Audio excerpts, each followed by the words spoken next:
दुनिया की सबसे पुरानी सभ्यताओं में से एक भारतीय सभ्यता में साइंस और टेक्नोलॉजी पारंपरिक रूप से शामिल रही। साधु संत की भूमि होने के साथ साथ प्राचीन भारत विद्वानों और वैज्ञानिकों का भी घर था।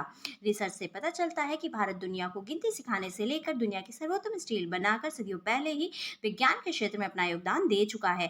प्राचीन समय में ही हमारे देश के वैज्ञानिकों ने कितनी थ्योरीज और प्रिंसिपल की खोज की, जिनकी वजह से आज के आधुनिक विज्ञान को आधार मिल सका। कई लोग तो ये भी मानते हैं कि अभी भी प्राचीन भारतीय विज्ञान की सभी खोजें हमारे सामने आई ही नहीं है, और आज हम जो भी जानते हैं वो उसका महज एक छोटा सा हिस्सा है। चाहे वो जीरो की खोज हो, पाई का मान हो, decimal system, binary system, Pythagoras theorem, atomic theory या फिर विश्व की सबसे पहली प्लास्टिक सर्जरी, ये सभी खोजें भारत की ही देन है। आधुनिक युग के विभिन्न वैज्ञानिक आविष्कारों का श्रेय पश्चिमी देशों को दिया जाता है, लेकिन यह धारणा पूर्णतः भ्रामक है। पश्चिमी देशों में बीते 500 वर्षों के दौरान जितने भी आविष्कार हुए, उनमें से अधिकांश भारत के ही ऋषियों और वैज्ञानिकों द्वारा सैकड़ों हजारों वर्ष पहले ही किए जा चुके थे। हेलो एवरीवन, मैं आरती अग्रवाल आज आपके सामने एक नया वीडियो लेकर उपस्थित। अपने आज की वीडियो में हम बात करेंगे हमारे प्राचीन भारत के 5 ऐसे महान वैज्ञानिकों की खोजों और आविष्कारों की, जिन्होंने ना सिर्फ आज के वैज्ञानिकों को राह दिखाई है बल्कि आगे भी सदियों तक दिखाती रहेगी। तो चलिए बिना देर के वीडियो को शुरू करते हैं और सबसे पहले जानते हैं आर्यभट्ट के बारे में। आर्यभट्ट, जिन्होंने जीरो की खोज करके ना सिर्फ हमारे देश को बल्कि पूरी दुनिया को गणित की एक नई अवधारणा दी। आर्यभट्ट की गिनती भारत के महानतम खगोल वैज्ञानिकों में की जाती है। उन्होंने उस वक्त ब्रह्मांड के रहस्यों को दुनिया के सामने रखा जब दुनिया के कई देश ठीक तरीके से गिनती गिनना भी नहीं जानते थे। आर्यभट्ट उस समय खगोल विज्ञान के प्रकांड पंडित थे। हालांकि दुनिया मानती है कि पृथ्वी और सूर्य के सही संबंधों के बारे में सबसे पहले बताने वाला इंसान निकोलस कॉपरमेकस था, लेकिन आर्यभट्ट ने यह बात कॉपरमेकस से भी हजारों साल पहले ही बता दी थी। आर्यभट्ट ने बताया कि पृथ्वी अपनी धुरी पर घूमते हुए सूर्य का चक्कर लगाती है और बाकी ग्रह भी सूर्य का चक्कर अपनी अलग अलग धुरी पर घूमते हुए लगाते हैं। आपको बता दें कि आर्यभट्ट ने यह बात तब बताई जब यूनानी दार्शनिक अरस्तु दुनिया को ये बता रहे थे कि पृथ्वी ब्रह्मांड का केंद्र है और सूर्य सहित बाकी ग्रह इसकी परिक्रमा करते हैं। इसके अलावा जब सूर्य ग्रहण या चंद्र ग्रहण लगता था तो प्राचीन काल में लोग मानते थे कि किसी राक्षस ने सूर्य या चंद्र को खा लिया है, लेकिन आर्यभट्ट ने लोगों की इस अवधारणा को भी गलत सिद्ध करते हुए बताया कि वास्तव में क्यों सूर्य और चंद्र ग्रहण लगता है। इस महान वैज्ञानिक और गणितज्ञ को यह भी पता था कि चंद्रमा और दूसरे ग्रहों का खुद का कोई भी प्रकाश नहीं होता, बल्कि ये सूर्य की किरणों से ही प्रकाशमान होते हैं। और आधुनिक विज्ञान के हिसाब से देखें तो हम 400 से 500 वर्ष पहले से ही ये जानते हैं, जबकि आर्यभट्ट ने ये सब कुछ हजारों साल पहले से ही बताया था। बिना दशमलव के गणित में सटीक कैलकुलेशन करना असंभव है, लेकिन आर्यभट्ट ने दशमलव प्रणाली देकर गणित के कैलकुलेशन को आसान बनाया। खगोल विज्ञान के इस ज्ञानी ने पृथ्वी की परिधि का भी सही सही मान बताया था, जिसमें आज के हिसाब से सिर्फ 65 मील की ही अशुद्धि है। विज्ञान और गणित के क्षेत्र में इनके कार्य आज भी वैज्ञानिकों को प्रेरणा देते हैं। वो आर्यभट्ट ही थे जिन्होंने अलजेब्रा की भी नींव रखी। आर्यभट्ट ने ही सबसे पहले पाई की वैल्यू को कैलकुलेट किया। उनके हिसाब से पाई की अप्रोक्सीमेट वैल्यू 3.1416 थी। इन्होंने 23 साल की उम्र में ही आर्यभट्टिया नाम के एक ग्रंथ की रचना की। ये उनके समय की मैथमेटिक्स की कंप्लीट समरी हुआ करती थी, जिसमें आपको decimal system, number theory, geometry, trigonometry, algebra और एस्ट्रोनॉमी का बहुत अच्छा एक्सप्लेनेशन मिलेगा। उनके इसी महान कंट्रीब्यूशन की वजह से 1975 में लॉन्च हुए भारत के पहले सैटेलाइट का नाम आर्यभट्ट रखा गया। इसके बाद दूसरे नंबर पर आते हैं बौधायन। बौधायन भारत के प्राचीन गणितज्ञ और शूल शास्त्र के रचयिता थे। ज्योमेट्री के विषय में प्रमाणित मानते हुए सारे विश्व में यूक्लिड की ज्योमेट्री पढ़ाई जाती है, लेकिन ये बात ध्यान देने वाली है कि महान यूनानी ज्यामिति शास्त्री यूक्लिड से पहले ही भारत में कई रेखा गणितज्ञ ज्योमेट्री के महत्वपूर्ण नियमों की खोज कर चुके थे। उनमें से बौधायन का नाम सबसे ऊपर आता है। उस समय भारत में ज्योमेट्री को शूल शास्त्र के नाम से जाना जाता था। आपने पाइथागोरस थ्योरम के बारे में तो जरूर ही सुना होगा। समकोण त्रिभुज से संबंधित ये थ्योरी पाइथागोरस ने ही दी थी, लेकिन आपको ये जानकर हैरानी होगी कि जब पाइथागोरस ने इस प्रमेय को दिया, उससे भी कई सदी पहले ही भारत में इस प्रमेय को पढ़ाया जाता था। और भारत के बौधायनी वो व्यक्ति थे जिन्होंने इस प्रमेय को दिया था, लेकिन उन्हें कभी भी अपनी इस खोज का श्रेय नहीं दिया गया। बौधायन के सारे सूत्र वैदिक संस्कृत में दिए हुए हैं।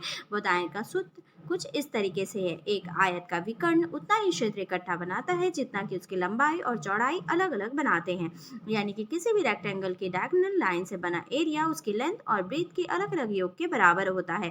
इस बात से स्पष्ट होता है कि पाइथागोरस थ्योरम की जानकारी भारतीय गणितज्ञों को पहले से ही थी। बौधायन ने केवल यही प्रमेय नहीं बल्कि ज्योमेट्री में अपना और भी योगदान दिया है। इसके बाद तीसरे नंबर पर आते हैं महर्षि कणाद।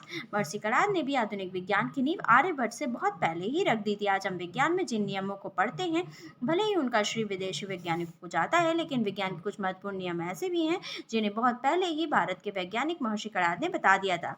दुनिया भर के स्कूलों में पढ़ाया जाता है कि पदार्थ का परमाणु सिद्धांत अंग्रेज वैज्ञानिक जॉन डाल्टन ने दिया था, लेकिन आपको ये जानकर गर्व होगा कि परमाणु सिद्धांत के बारे में जॉन डाल्टन से भी हजारों साल पहले भारत के महर्षि कणाद ने इस रहस्य को उजागर कर दिया था। महर्षि कणाद ने ही मैटर के कण सिद्धांत को दिया, जिसको एटम बोला जाता है। अगर बात इस सिद्धांत की करें तो भौतिक जगत की उत्पत्ति सूक्ष्म अति सूक्ष्म कणों परमाणुओं के संघनन से होती है। अगर इसको आसान भाषा में समझे तो इस दुनिया में किसी भी चीज की उत्पत्ति छोटे छोटे परमाणु से के मिलने से ही होती है। सर आइजैक न्यूटन के बारे में तो कौन नहीं जानता। न्यूटन ने ही दुनिया को ग्रेविटी के नियम के बारे में बताया। न्यूटन ने ही गति के 3 नियम भी दिए। आज हम स्पेस में रॉकेट लॉन्च करें या फिर पृथ्वी पर तेज गति से गाड़ी चलाएं, हर जगह न्यूटन के गति के नियम काम करते हैं। इनके बिना कोई भी मैकेनिकल काम नहीं किया जा सकता। तो आपको पता ही चल गया होगा कि ये कितने जरूरी हैं। भौतिक विज्ञान के आधार गति के ये 3 नियम महर्षि कणाद ने ही न्यूटन से सदियों पहले दे दिए थे। वे लिखते हैं कि वेग या मोशन 5 द्रव्यों या 5 तरह के मैटर पर नियमित व विशेष कर्म के कारण उत्पन्न होता है और नियमित दिशा में क्रिया होने के कारण नष्ट हो जाता है।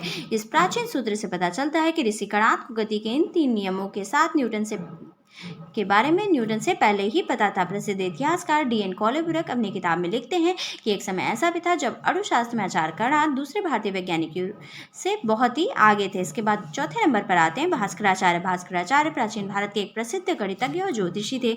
आज हम जानते हैं कि गुरुत्वाकर्षण यानी ग्रेविटी की खोज का श्रेय सर आइजैक न्यूटन को दिया जाता है, लेकिन बहुत कम लोग ऐसे हैं जो जानते हैं कि ग्रेविटी का रहस्य न्यूटन से भी कई सदियों पहले भास्कराचार्य ने उजागर कर दिया था।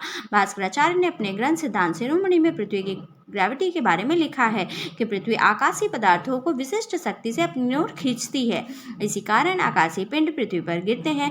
भास्कराचार्य ऐसे पहले व्यक्ति थे जिन्होंने पूरे आत्मविश्वास से कहा कि अगर किसी संख्या में यदि शून्य से भाग दिया जाए तो वो अनंत हो जाएगा, और यदि किसी संख्या और अनंत को जोड़ा जाए तो रिजल्ट भी अनंत मिलेगा।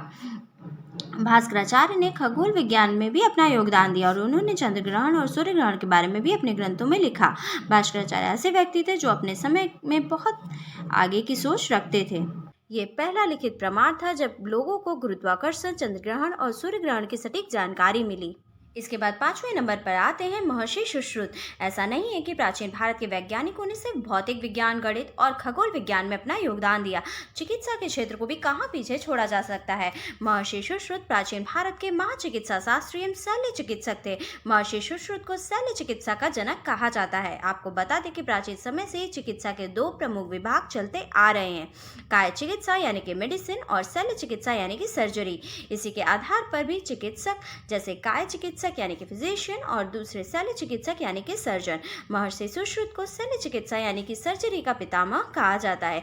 इन्होंने एक प्राचीन ग्रंथ भी लिखा था जिसका नाम था सुश्रुत संहिता।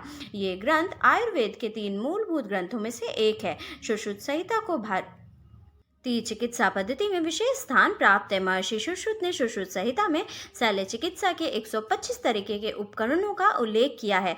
ये उपकरण सर्जरी की जटिलता को देखते हुए खोजे गए थे। सुश्रुत ने 300 प्रकार के ऑपरेशन क्रियाओं की भी खोज की। इन्होंने प्लास्टिक सर्जरी करने में विशेष निपुणता हासिल की। महर्षि सुश्रुत आंखों की सर्जरी करने में भी निपुण थे। इन्होंने सुश्रुत संहिता में मोतियाबिंद के ऑपरेशन करने की विधि को भी विस्तार से बताया है।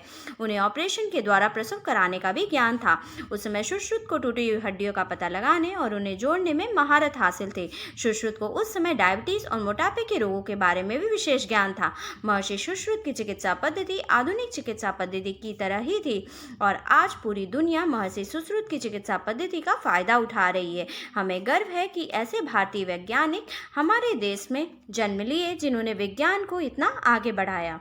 आप इनमें से कितने वैज्ञानिकों के बारे में जानते थे, हमें कमेंट करके ज़रूर बताइएगा। आज के वीडियो में बस इतना ही। For more such interesting video like and subscribe my channel. Thank you. Bye bye.